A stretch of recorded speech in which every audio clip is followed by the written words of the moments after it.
We're heading straight to Belfast now. It has just been announced that there has been a major data and security breach involving officers at the Police Service of Northern Ireland. The Assistant Chief Constable of the PSNI, Chris Todd, has been speaking in the last few minutes. Let's have a listen. From Northern Ireland related terrorism, and this is the last thing that anybody in the organisation wants to be hearing this evening. So I owe it to all of my colleagues to make sure that this is investigated thoroughly, and we've initiated that. We'll keep the Police Board informed, we'll keep all the staff associations informed of that investigation, and we've been engaging with them throughout the afternoon. The information was taken down very quickly, but nevertheless I do appreciate the concern that it will cause. We'll seek to find the extent to which that has been viewed, but what I would say is, although the error was our own, once that information was out there, if anybody did have access to it, I would ask them to delete it straight away. Could I begin by asking you, where was the information published and how long was it publicly accessible, and who drew your attention to it? So it was published on a legitimate website. The requester used this facility to make the request. We believe it was uploaded about 2:30 this afternoon. It came to my attention as the CIRO, the Senior Information Risk Owner, at about 4 p.m. this afternoon, and with the cooperation of the host provider, it was taken down within the hour. Okay, so by 5 o'clock it was removed from the website, so potentially it was viewable by the public for 2.5–3 hours. That's correct, yes. Did anyone in the PSNI at command level know that this information had been released, and who actually checked what was being released? I was the first person at command level to be made aware of this, and it was brought to my attention by colleagues within the service. As soon as we confirmed it, we got in touch with the host provider and ensured that the information was taken down and initiated investigation, informed the Information Commissioner's office. So, other than the person who released this information, it was unbeknownst to the PSNI until they saw it on the website? That's correct, yes. How useful would this information be to a terrorist organisation? It is limited to surname and initial only. So there's no other personal identifiable information contained within the information that was published, but that will be still of significant concern to many of my colleagues. I know that, and we will ensure that we do everything we can to mitigate any security risks that are identified. Will you know how closely guarded many police staff are about their occupations, and the very fact that their surnames are out there, as well as their place of work, could be of some use, albeit the information did not contain things like private home addresses?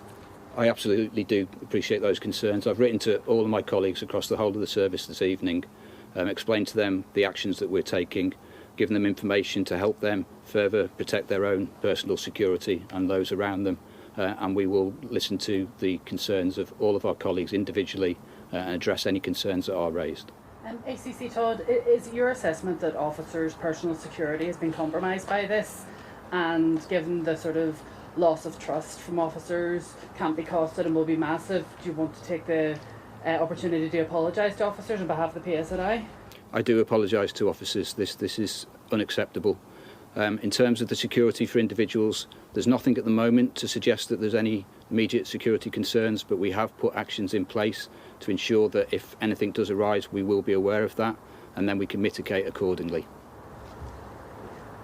Do you think anyone should be considering their position tonight, ACC? This is human error. We've looked into the circumstances. We'll continue with our investigation, but the very early considerations are that this is simple human error. The people who have been involved in the process have acted in good faith. We've identified some steps that we can take to ensure that it doesn't happen again. It is regrettable, but it is simple human error. And just for pure clarity, this is every serving police officer in Northern Ireland at the moment has had information compromised? Every police officer and member of police staff. What more can you tell us about the circumstances in which the spreadsheet or the additional information was attached to the AFOI, and importantly, why was that not signed off or double checked before its release? There are steps and measures that we take to sign off releases through freedom of information requests. They differ in different circumstances. Because the data shouldn't have been sensitive, it should have just been numbers of officers and staff at every rank and grade. It only required a certain level of sign-off. Regrettably, those measures were not sufficient for all the people in the chain to identify that embedded within what seemed like a very innocent and sensible release was further source data. But we understand how that's happened now, and we understand that there are measures that we can put in place to mitigate against that in the future. So I'm fortunate that it took this incident to identify that vulnerability. Anyone, one final question? I suppose given the seriousness of the data breach, is this an issue that the Chief Constable should be addressing the meeting on?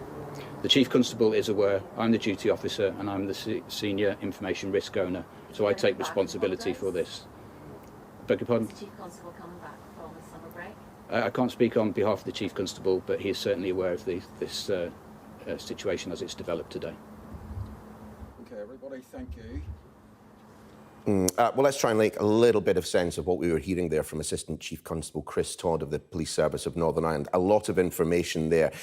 In essence, some details were released at some point this afternoon relating to every police officer and member of staff. The Police Federation already demanding answers on this, given that surnames, staff numbers, roles and where officers were based were published accidentally. Hearing as well from the Assistant Chief Constable that this will now be investigated thoroughly. The reason for that, well, has anyone's personal security been compromised? The work that the PSNI has done over the years with paramilitaries would certainly lead people to be worried about that. But again, from the Assistant Chief Constable, we heard that whilst this was, in his words, unacceptable, currently he believes that there is nothing that suggests any immediate security concerns. However, procedures have been put in place to mitigate any risk of that. I suspect quite a bit more on this story to come.